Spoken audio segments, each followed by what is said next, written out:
राधे राधे दोस्तों, आपका स्वागत है आपके चैनल जिसका नाम है भारत की कहानियाँ। आज हम आपको एक कहानी सुनाने जा रहे हैं जिसका नाम है राघव का सपना। लेकिन अगर हमारे आप YouTube चैनल पर नए हैं तो पहले चैनल को सब्सक्राइब कीजिए, वीडियो को लाइक कीजिए और कमेंट करना ना भूलें। अपना सपोर्ट बनाए रखिए। तो आज की कहानी स्टार्ट करते हैं। आज शनिवार था और कल रविवार की छुट्टी। सब लोग खाना खाकर सोने चले गए। राघव हर बार की तरह डाइनिंग रूम में अपने लैपटॉप पर मूवी देखने लग गया। उसे मूवी देखने का बहुत शौक था। वह हर शनिवार की रात में मूवी देखता था। बाकी दिन तो ऑफिस जाना होता था, इसीलिए नहीं देख पाता था। पर रविवार की छुट्टी रहती थी तो इसीलिए शनिवार की रात में आराम से बैठकर मूवी देख सकता था। रंजना थक गई थी तो सोने चली गई। राघव ने भी 1 बजे तक मूवी देखी, फिर वह सोने चला गया। बिस्तर पर जाते ही उसे गहरी नींद आ गई। पर थोड़ी देर में उसे महसूस हुआ कि कोई उसे हिला रहा है और उससे कह रहा है, राघव उठो देखो तो वह क्या है, राघव उठो देखो तो वह क्या है। उसने रंजना से कहा, परेशान मत करो, मुझे नींद आ रही है, सोने दो। फिर भी रंजना उसे हिलाते हुए बहुत डरी हुई आवाज में उससे कह रही थी, राघव उठो देखो तो वह कौन है। इस बार राघव ने रंजना का हाथ से हटाते हुए कंबल से अपना मुंह बाहर निकाला तो उसने देखा उसके बेड के सामने एक लंबा चौड़ा अजीब सी शक्ल का इंसान खड़ा था।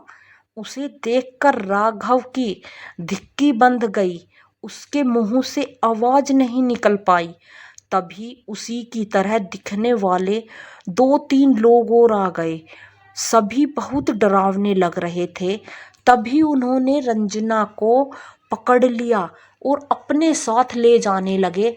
राघव उन्हें मना करता रहा पर वह नहीं माने और रंजना को लेकर घर से बाहर निकल गए। राघव भी उनके पीछे भागा। जैसे ही वह दरवाजे पर पहुंचा, भड़ाक से किसी ने दरवाजा उसके मुंह पर बंद कर दिया और वह दरवाजे से टकराकर नीचे गिर गया। उसके मुंह पर चोट लग गई थी, उससे खून आ रहा था।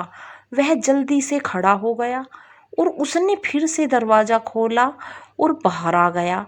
उसके मुंह से अभी भी खून आ रहा था पर उसे उसकी परवाह नहीं थी।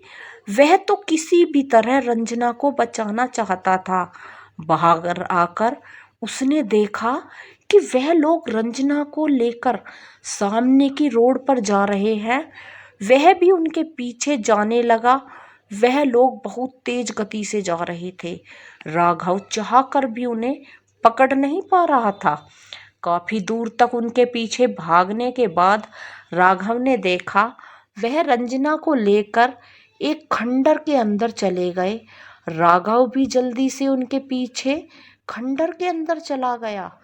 उसने देखा अंदर का नजारा बहुत ही डरावना था। एक बड़े पत्थर के ऊपर एक आदमी बैठा हुआ था। सामने आग जल रही थी। उसी के पास रंजना को लिटा रखा था। उसके हाथ पैर रस्सी से बंधे रखे थे और बहुत से डरावने लोग उस आग और रंजना के चारों ओर नृत्य कर रहे थे। तभी पत्थर पर बैठा हुआ आदमी बोला, बलि का समय हो गया है। आज इस स्त्री की बलि दी जाएगी जिससे हमारी तंत्र सिद्धि पूरी हो जाएगी। फिर हम इस दुनिया में राज करेंगे।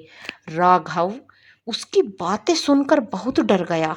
किसी तरह हिम्मत करके वह रंजना के पास पहुंच गया। उसने चुपके से रंजना के पैर खोल दिए। तभी उसे एक डरावने इंसान ने देख लिया और जोर से लात मारकर उसे दूर फेंक दिया। सबका ध्यान रंजना से हट गया तो उसने रंजना को वहां से भागने का इशारा किया। रंजना धीरे से उठकर खंडर के मुख्य द्वार की ओर भागी तो सब लोग उसे पकड़ने के लिए उसके पीछे भागे।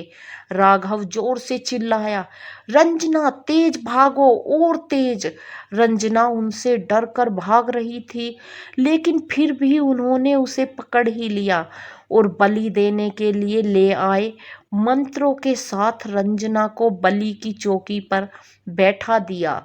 तभी उनके सरदार ने अपनी बलि देने वाले फरसे से रंजना की गर्दन पर जोर से वार किया, जिसकी वजह से खून बहने लगा और खून के कुछ छींटे राघव के मुंह पर भी पड़े। राघव जोर से चिल्लाकर बोला, छोड़ दो मेरी रंजना को, चाहे तो मेरी जान ले लो। उसके चिल्लाने की आवाज से रंजना की नींद खुल गई। राघव अभी भी चिल्ला रहा था। रंजना ने पानी के छींटे मारकर राघव को जगाया तो वह डर कर एकदम से खड़ा हो गया और अपने मुंह के ऊपर हाथ फेरकर पोंछने लगा, क्योंकि उसे लग रहा था उसके मुंह पर खून की छींटे हैं। हाथ से मुंह पोंछने पर जब उसने अपने हाथ पर कुछ गीला गीला सा लगा तो उसने जल्दी से अपने हाथों को देखा तो वह पानी था। उसे ऐसी हरकत करते देख रंजना ने पूछा, क्या हुआ? राघव बोला, रंजना तुम ठीक हो तो हो? रंजना बोली, हाँ। तो राघव ने चैन की सांस ली और तब उसे पता चला वह सपना देख रहा है। तब रंजना गुस्सा होते हुए बोली कितनी बार कहा है रात में हॉरर मूवी मत देखा करो, तुम जानते ही नहीं तो फिर रात में डरावने सपने देखकर सबको डरा देते हो। और फिर रंजना पलट कर सो गई। अब तो राघव की आंखों से नींद दूर भाग गई थी।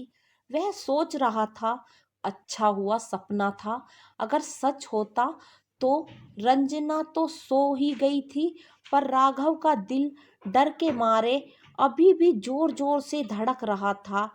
कुछ समय बाद उसकी भी नींद आ गई। अगली सुबह रंजना ने उसे जगाया तो वह घबरा कर एकदम से उठ गया और रंजना से बोला, सब ठीक है ना? तो रंजना हंसते हुए बोली, सब ठीक है, लो चाय पी लो। और फिर किचन में नाश्ता बनाने चली गई। तो आज की कहानी यहीं पर ख़त्म होती है दोस्तों। कमेंट करके बताना कहानी कैसी लगी। चैनल को सब्सक्राइब करना, वीडियो को शेयर करना और लाइक करना ना भूलें। अपना सपोर्ट बनाए रखना। धन्यवाद दोस्तों।